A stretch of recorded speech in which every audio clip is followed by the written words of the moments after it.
এ কিয়া হুয়া হুক্কা হুয়া। আসলে কি বলবো, সাকিবিয়ানরা কে কে আছো রে?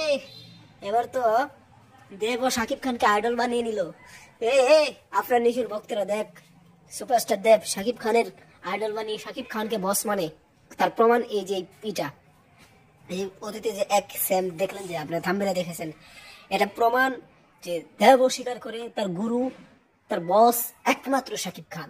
আর দেব তো বাংলার সুপারস্টার, কলকাতার সুপারস্টার, তার শাকিব খান মেগাস্টার। আর সে নকল করেছে এটা বলবো না, সে তার গুরুর অনুসরণ করেছে। আর গুরুর অনুসরণ তো ভক্ত করবে, স্বাভাবিক। হ্যাঁ, বুঝেন নাই? দেবিয়ানরা এখানে রাগ করার কিছু নাই। যেটা আমরা জানি, দেব শাকিব খানকে বড় ভাই হিসাবে মানে, ওই আফরান নিশোর মতো বাজে ছেলে না দেব। দেব খুব ভালো ছেলে। থ্যাংক ইউ, ধন্যবাদ।